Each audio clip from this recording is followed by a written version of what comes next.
গতকালকে ঢাকা মেডিকেলের আমরা একটি ঘটনা শুনতে পেয়েছি। ঢাকা মেডিকেলে আমাদের যে ডাক্তার ভাইরা রয়েছে তাদের গায়ে হাত তোলা হয়েছে। যে যারা হাত তুলেছে তারা কি অভিযোগ করেছে? তারা অভিযোগ করেছে সেখানে নাকি একজন যে পেশেন্ট মারা গিয়েছিল সেখানে ডক্টরদের গাফিলাতি ছিল, ওই ঢাকা মেডিকেলের গাফিলাতি ছিল। এখন প্রশ্ন হচ্ছে যে ডক্টরদের বা ঢাকা মেডিকেলের যে গাফিলাতি ছিল কিনা এটি নির্ধারণ আপনি কিভাবে করতে পারেন, কোন এক্সপার্টিজের ভিত্তিতে এটি নির্ধারণ করতে পারেন এবং এই অথরিটিটা আপনাকে কে দিয়েছে? যদি কোনো গাফিলাতি থেকে থাকে, ডক্টরের হোক, প্রশাসনের হোক, কিংবা যে কারো হোক, কিংবা কর্তৃপক্ষের হোক, অবশ্যই তার বিচার হবে। তার বিচার একটি প্রক্রিয়াধীন প্রক্রিয়া হবে, একটি তদন্তের মাধ্যমে হবে। সেই অভিযোগটি আপনি বিএমডিসি তে করতে পারেন কিংবা সেই অভিযোগটি আপনি প্রশাসনের কাছে করতে পারেন। কিন্তু আপনার কি অভিজ্ঞতাটুকু রয়েছে, আপনার কি দক্ষতাটুকু রয়েছে যে একজন ডক্টর তার সাথে গাফিলতি করেছে কিনা সেটি যাচাই করার?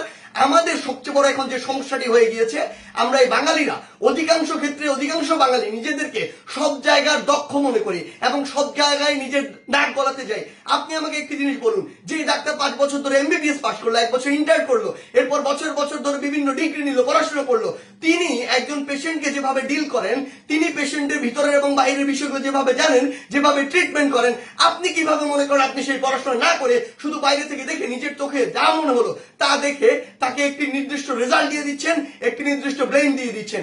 আমাদের জায়গা থেকে স্পষ্ট বার্তা, এইরকম একটি ব্লেম দিয়ে আসলে যখন আপনি একজন ডক্টরের গায়ে হাত তুলেন তখন আপনি যে কাজটি করেন সেটি আমরা বৈষম্য বিরোধী ছাত্র আন্দোলন আমাদের জায়গা থেকে কোনোদিনও সমর্থন করতে পারি না। আপনাদের যদি কোনো অভিযোগ থাকে সেই অভিযোগটি আপনি জানাতে পারতেন। আমরা জানি আমাদের এই পুরো প্রসেসটিতে, এই ছাত্র জনতার অভ্যুত্থানে ডক্টররা কিভাবে ওই হসপিটালের ভিতর থেকে, ওই ইমার্জেন্সি থেকে তাদের ভূমিকাটি রেখেছে।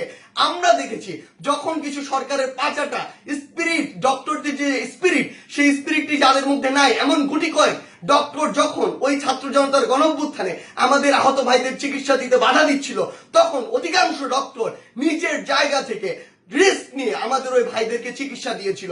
এমন অধিকাংশ ডক্টর রয়েছে যারা ডক্টরদের স্পিরিটটি ধারণ করে এবং আমাদের এই পুরো সময়টিতে আজকে পর্যন্ত আমার হসপিটালে যে আহত ভাইগুলো রয়েছে তাদেরকে নিরবিচ্ছিন্ন সেবা দিয়ে যাচ্ছে, নিজের কথা চিন্তা না করে।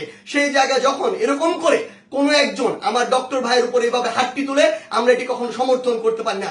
আমাদের জায়গা থেকে একদম স্পষ্ট একটি বার্তা, সেটি হচ্ছে যে আমরা প্রশাসনকে, মাননীয় স্বাস্থ্য উপদেষ্টা, ডিজি হেলথ সহ সকলকে একটি বিষয় স্পষ্ট করে বলতে চাই, আমাদের যারা মেডিকেলের ভাইরা রয়েছে, ইন্টার্ন ডক্টররা রয়েছে, কিংবা হসপিটালের যে ডক্টর ভাইরা রয়েছে, তাদের সাথে আমরা এই জায়গাটিতে একাত্মতা ঘোষণা করছি। তাদের নিরাপত্তার সর্বোচ্চ ব্যবস্থা করতে হবে। তারা দিনরাত 24 ঘন্টা আমাদের জন্য কাজ করছে, অথচ কেউ একজন চাইলো আর একটা ব্লেম দিয়ে তাদের গায়ে এসে হাত দিয়ে দিল, এটি আমরা আমাদের জায়গা থেকে কখনো মানতে পারি না। আমাদের জায়গা থেকে এটা একটি স্পষ্ট বার্তা হচ্ছে, তাদের এই নিরাপত্তার ব্যবস্থাটি করতে হবে। এবং গতকালকে ঢাকা মেডিকেলে যদি ওই পেশেন্টের মৃত্যুর জন্য কোনো কর্তৃপক্ষের হোক, ডক্টর হোক গাফিলাতি থেকে থাকে, তদন্ত সাপেক্ষে তার যেমন বিচারের আওতায় তাকে আনতে হবে। কিন্তু গতকালকে ওই আমার ডাক্তার ভাইয়ের গায়ে যে হাতটি তুলেছে, অপারেশন থিয়েটার থেকে বের হওয়া একজন ডক্টরকে, তার অবশ্যই দ্রুততম সময়ের মধ্যে তাকেও গ্রেফতার করে তাকেও বিচারের আওতায় আনতে হবে। আমাদের জায়গা থেকে স্পষ্ট একটি বার্তা, আইন নিজের হাতে তুলে নেওয়ার মতো অন্যায়টি যদি আপনি করেন তাহলে আপনার পক্ষে কোনোদিন আমাদের অবস্থান থাকবে না। ধন্যবাদ।